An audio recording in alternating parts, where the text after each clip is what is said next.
to the vlog and the channel. We've been kind of switching between vlog style content and edited montage content because we've learned that based on what we're seeing in analytics, you guys like to see that kind of mesh together as opposed to one or the other. So if you do have any feedback personally, feel free to leave it in the comments below. But other than that, as you can see, we have a new project in the house. And if you have been following me far beyond the start of this channel, then you know that my background is heavily based on Subaru application. So this is Michael's WRX wagon, and he has brought it to us because he's been familiar with my work that dates back to my first race car, which was the Subaru STI. We went low 10s in that car up at Vandermeer Speedway, a mile high.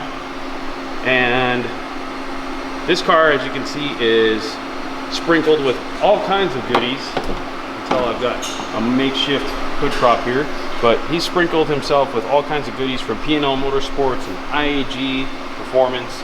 He's got an AG block. I can see that he's also got what looks to be Brian Crower cam gears.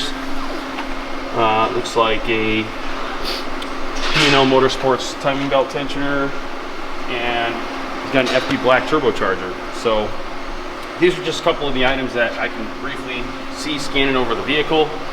And the reason he brought it to us is because he's looking for some custom intercooler piping. So he's got a reverse manifold on here, which appears to be a naturally aspirated manifold that's now just reverse rotated, very similar to the way that we had it set up on my car. And yeah, we're gonna do some custom intercooler piping for him along with a custom turbo inlet.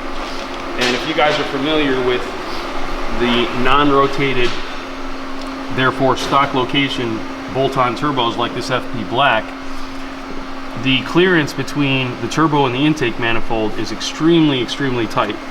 As you can see, there's only about 2 inches, probably 1 3/4 inches between the inlet and the manifold. So we'll have to get pretty creative as far as what we're going to do there. I'd like to try and avoid curved coupler, which is traditionally what's being used on this type of a situation, but now that I'm able to fabricate, we'll see if I can come up with something different, because I'd like to just have a straight coupler on there and actually fabricate an aluminum inlet that makes the transitions.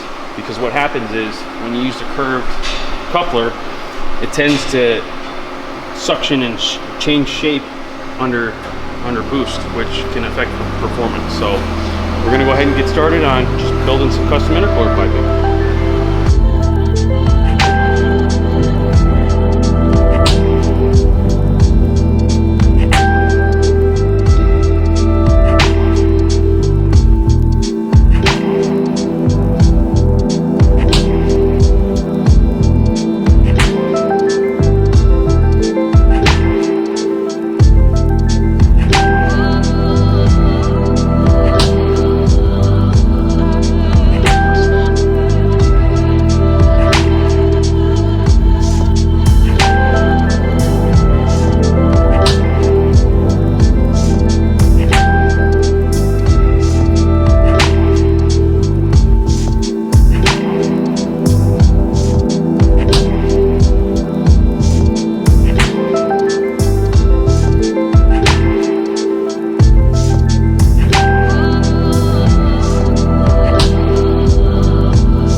So if you're wondering what I'm doing here on this IAG air oil separator, which is a really nice piece and appears to be brand new, it unfortunately is in the wrong place for what we're doing here. This is actually needs to be moved.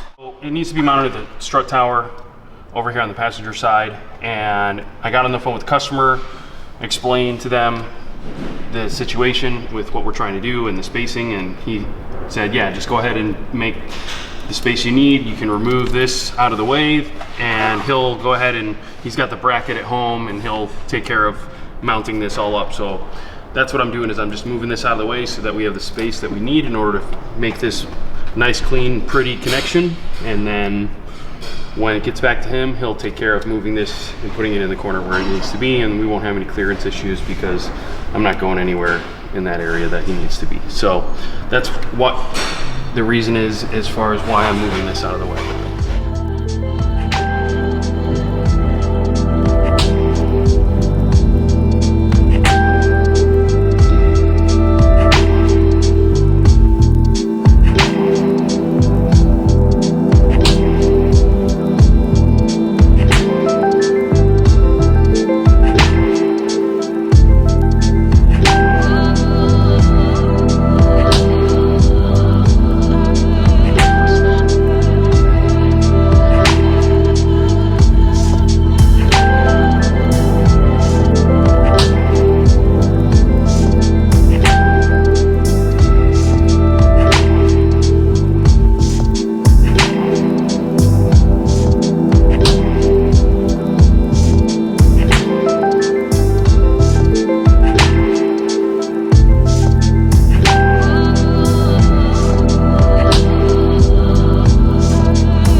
Finished the passenger side piping and it is beautiful.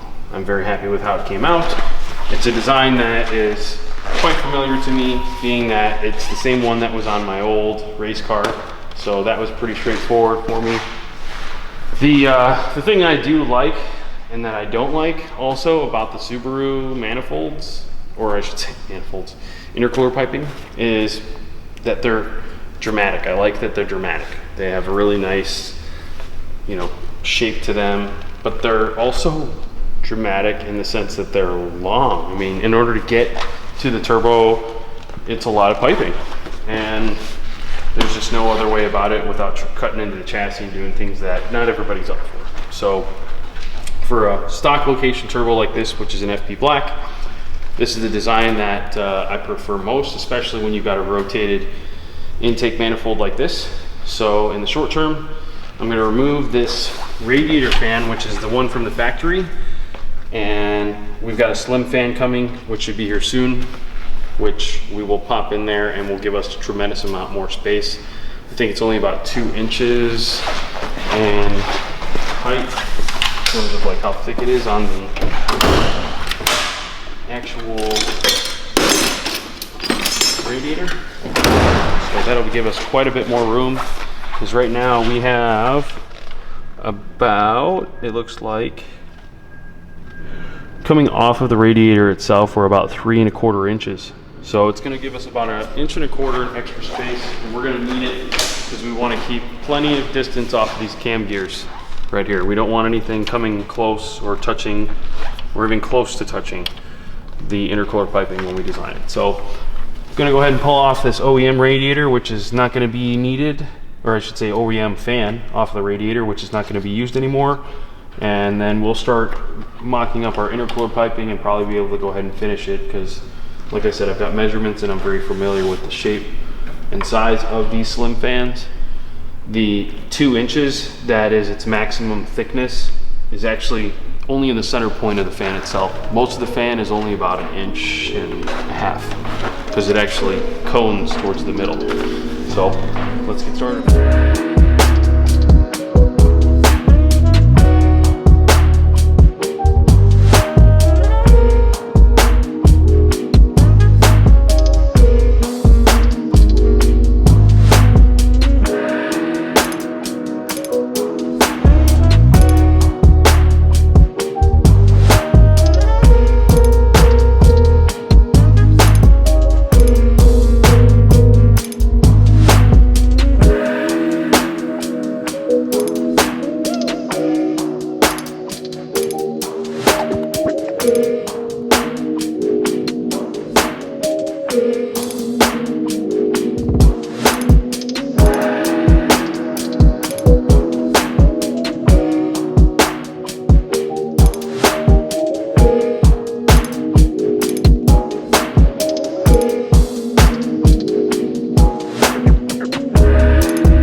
Next on the list is turbo inlet. The pain point with most of these Subarus is that if they have this factory location turbocharger setup where it's not rotated upward and outward and the inlet has to go and travel underneath the intake manifold, it's usually a very tight fit. The couplers that are provided have a little bit of an S shape to them and always seem to kink. You can't really get them to fit properly. It's just, again, another major pain point for these cars. So what he's challenged me to do is build an inlet that is custom and fits nicely and looks nice. that should hopefully get the proper amount of maximum flow out of the turbo and avoid any potential issues of it kinking or binding up, which is going to hurt performance. So the challenge is not only the fact that we've got to get underneath the intake manifold and try and maintain a 3 1/4 inch diameter tube without, you know, crushing it or making indents in it too much as necessary, because we've got water pipes and all kinds of, looks like fuel line running through there. We've got to make sure that we're sensitive to those. So, but as you can see, there's also only about 1 1/4 inch of space in between the front of the inlet and the manifold itself. Matter of fact, let me grab a quick ruler. We'll take a look and see exactly what the spacing is that we have to work with here.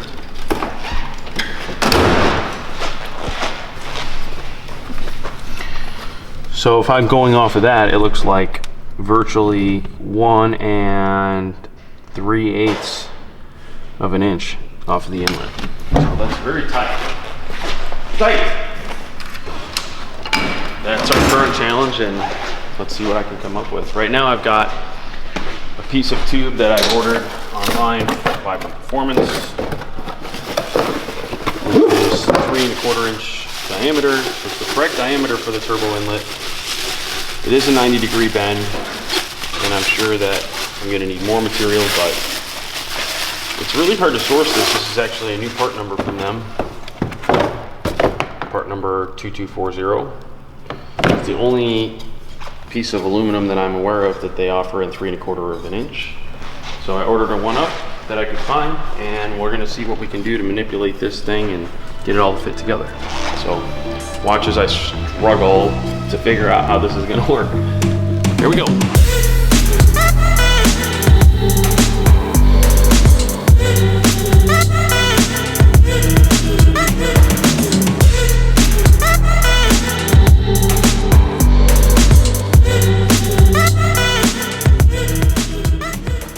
All right, so something I want to show you guys, just in a few minutes of evaluating the situation here. If you look in here at the turbo inlet, I've got the silicone coupler on it at the moment, but you can see where my finger is, there's a casting right on top of, what is this, the TGV delete housing, and there's no way for me to run a pipe that's not going to interfere with that, and that's a critical bolt point. He's going to have a major boost leak if for some reason we tried to eliminate that. And you can also see how the coupler itself is also resting on the bottom of that similar spaced item.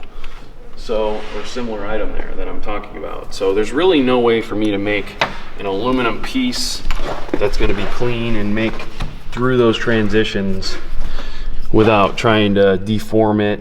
And I really don't want to do something like that. So at this point, what I have decided is for best results, best fitment, because there's a balance between everything.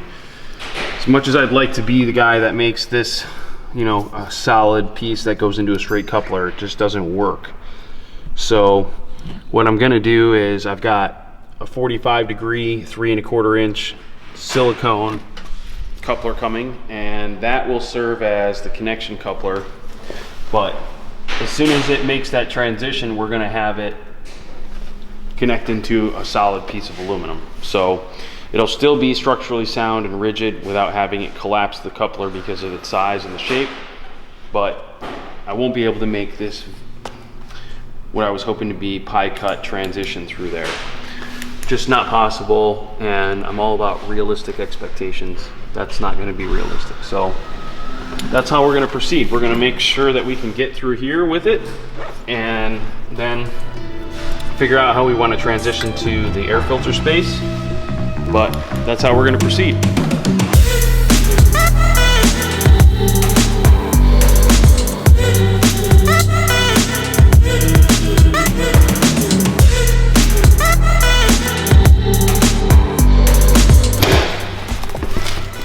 You know what this reminds me of, Ben?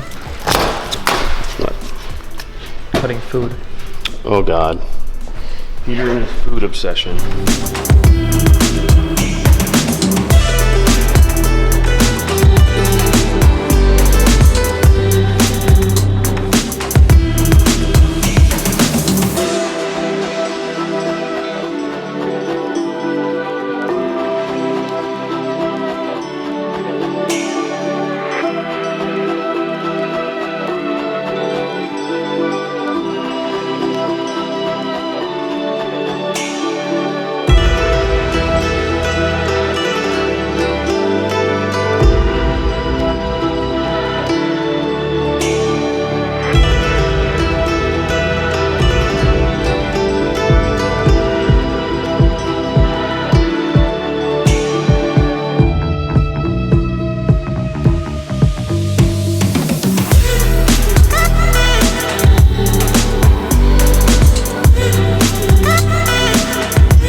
This one's done. Custom intercooler piping, custom turbo inlet. Only thing I need is to grab a clamp, which I'll get tomorrow, and slap on there, and then it's ready. So I'm gonna give the customer a call. This is one that's not run ready. It needs to go back to him. So I do offer a pickup and delivery service. Go ahead and give him a shout and let him know that it's ready, and then figure out a date and a time to go ahead and drop it off to him. Yeah. So if this is something that you guys need help with, whether it be custom exhaust system, custom intercooler piping, don't hesitate to reach out to me here at the shop.